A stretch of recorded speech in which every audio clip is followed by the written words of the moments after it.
Hey, how's it going, guys? I know that a bunch of you guys are hopefully filling your freezers up, especially with the cold front that rolled through this week. And we all know how it is being in college and balling on a budget, so we're gonna show you something that we like to do whenever we are successful during deer season.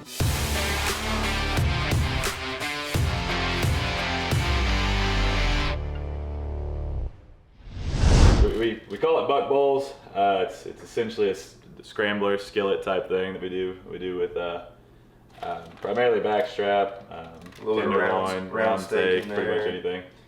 So yeah, we'll show you how we like to do it. So we're gonna throw some. We got our meat here. We're gonna go ahead and throw in. You do the potatoes, or? Yeah, I'll do the potatoes. I'll show you then. That'll work. So basically, we're gonna get our meat going here, and the Walker's gonna. The meat's been marinating in Italian seasoning all night. That's kind of our go-to for wild game. You don't actually taste Italian seasoning. It just kind of kills any gamey taste that comes along with it. Lowry's, you gotta have it on everything. And cooking product. we'll get some potatoes started here. Yeah, no, we're just waiting on the oil to heat up here. I know that there is a way to know when it's hot. I usually just kind of wing it, give it a second. Sometimes, if you want to, you can drop one potato in, see if it sizzles. That one didn't, so we'll give it a minute longer. That's how I do it. I'm sure it's not the best way, but it's. You don't want them sticking in the bottom pan. Yeah. You don't want it too hot. Nobody wants them sticking. But starting to bubble up a little bit, so now we'll throw the potatoes on. We'll give them a minute. We'll keep stirring them until they get brown. And then after that, we'll take the potatoes off and we'll go ahead and brown up our peppers and onions that we already diced up earlier. And then while I'm doing that, I think Trace is going to start on the deer steak. You're not ready. Trace, this was a doe you killed last season, correct?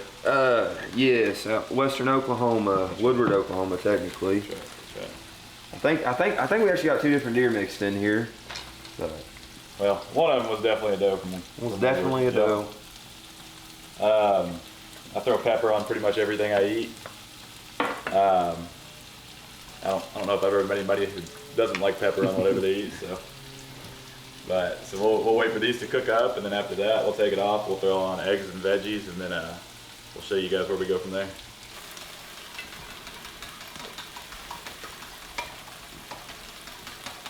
I think, especially if you're from the South, you know what Lowry's seasoned salt is. I don't like a whole lot of it, but it's completely up to you. You can throw on as little or as much as you want, and you really can't go wrong with it. Well, our potatoes about halfway done here. We're just wait until they get tender here. Walker's working on our meat. We're getting there. After that, we'll get started with sauteing those peppers and onions, and then we do the eggs last, and then kind of mix everything together. I like to do like a bed of potatoes, and then kind of set everything else on top of it.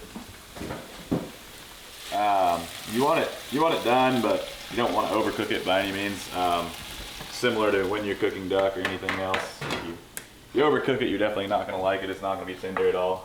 Looks like Trace is about done with the potatoes. We're going to take them off. I'm on a little paper towel action. Try to get a little bit of that grease off there. Drop a little bit more oil.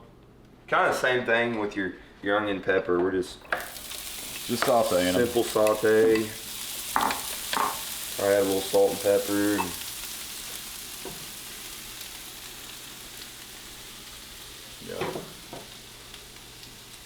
Once again, with Lowry's, you can throw it on pretty much anything.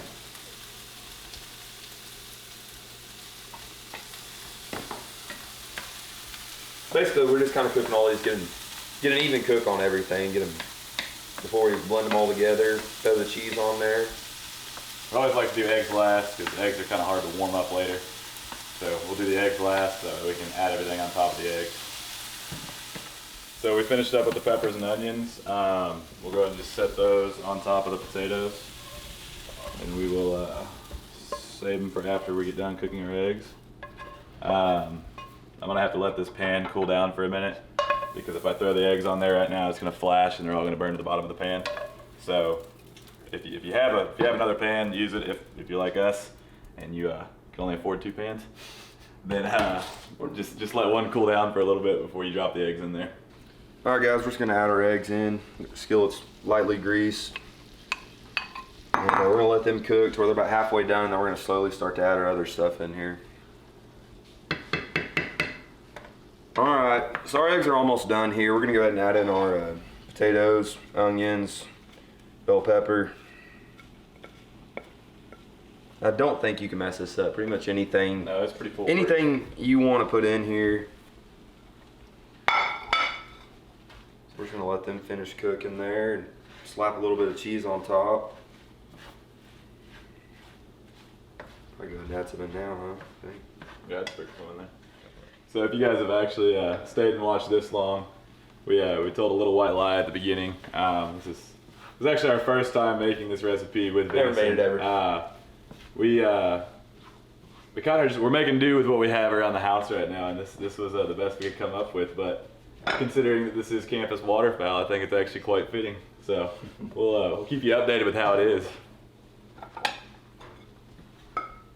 Go ahead and throw a few pieces of venison on top.